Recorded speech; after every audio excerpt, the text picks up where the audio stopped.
conservation cause was advancing in principle, but as far as mentality, it barely changed anything on the ground.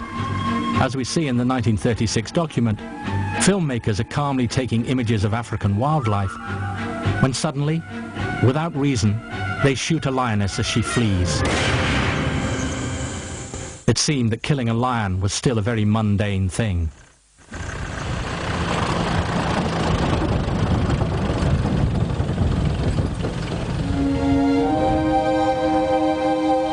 However, this era was at a turning point, and voices were being raised, expressing a new approach towards African wildlife that had nothing to do with the hunter's point of view.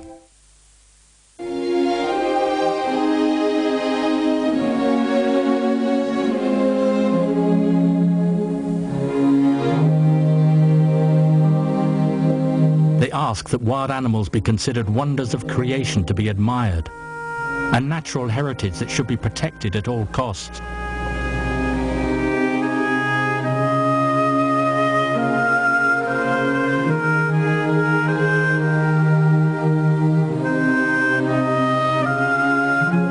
Vivienne de Watteville returned from her trip in 1935, overwhelmed by her African experience.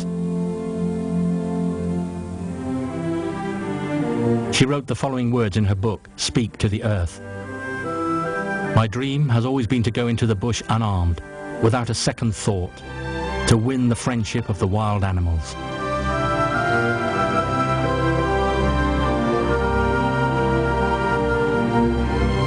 It was a romantic approach that might seem naive if we didn't know about the author's life, if we didn't know about her trophy hunting.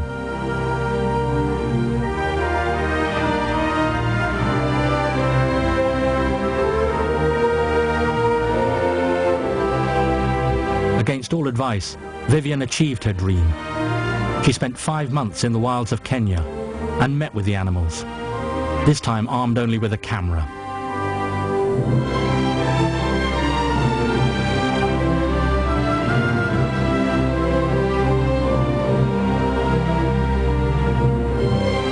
During that time, not far from there, Karen Blixen wrote Out of Africa.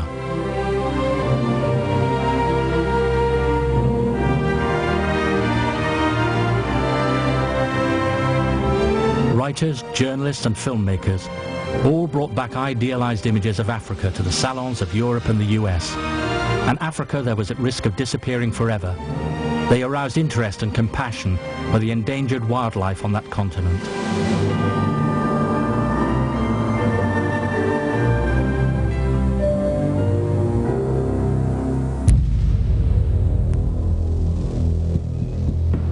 In Kenya, a settler named Mervyn Cowie, who was a protector of the environment, pushed the idea of creating parks and reserves like the ones he had visited in the US, Yellowstone and Yosemite.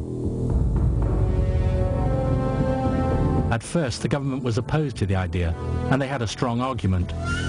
The population of Kenya was growing significantly, and they believed that all available land should be used for agriculture. Reserving land for animals meant taking it from people.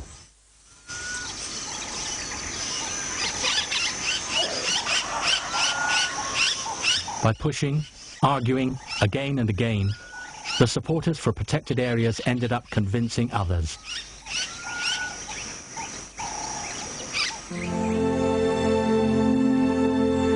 Their ideas became concrete after the war ended, at the gates of Nairobi. In 1946, the government created a national park on land that had until then been used to store military equipment.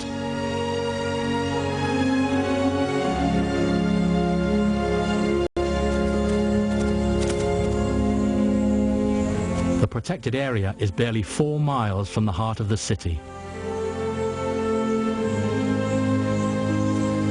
Its dimensions were modest, around 40 square miles, but contained within it is an astonishing environment and variety of species.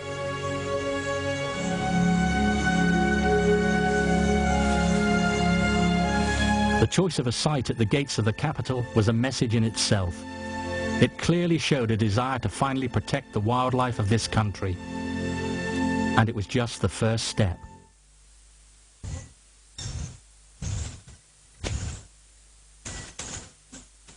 2 years later, the authorities would create a new park between Nairobi and the Indian Ocean.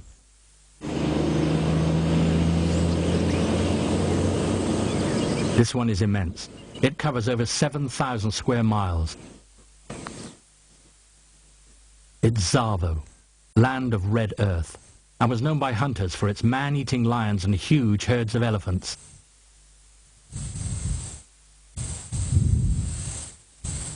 They also decided to create a reserve at the foot of Kilimanjaro. 30 years later, it would become Amboseli National Park.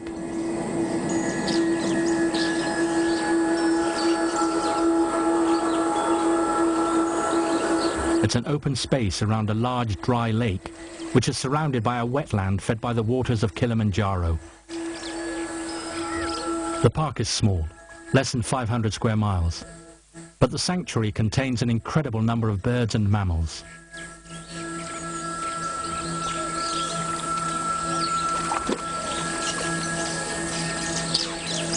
This site used to be a favorite of the great white hunters, most notably Ernest Hemingway.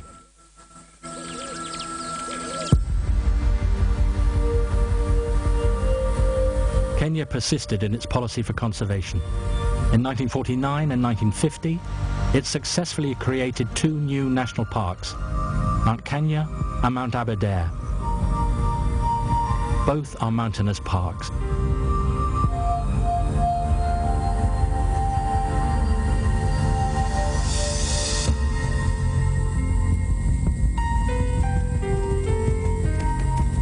On the plain, a major decision was being made on the other side of the border concerning the savanna wildlife.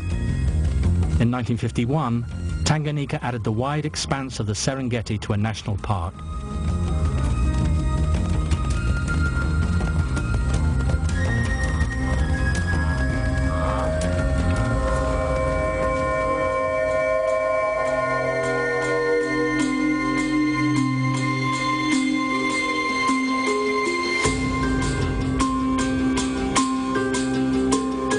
During the 1960s, when Kenya and Tanganyika achieved independence, there was apprehension about the future of the parks. There was concern that the land dedicated to the animals would be returned to humans. But the opposite happened. It was at that time that the largest number of protected sanctuaries were created in East Africa.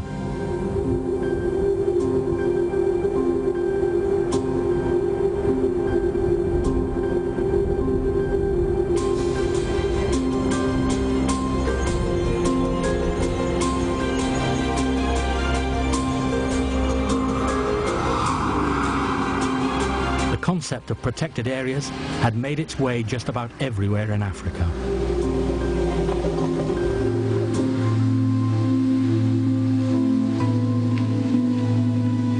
Finally, at the end of the 1970s, most African countries had formally established protected sanctuaries where by definition the animals were safe.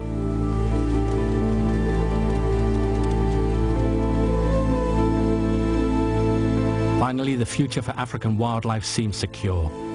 On paper, the plan was to safeguard the species, even increase their numbers.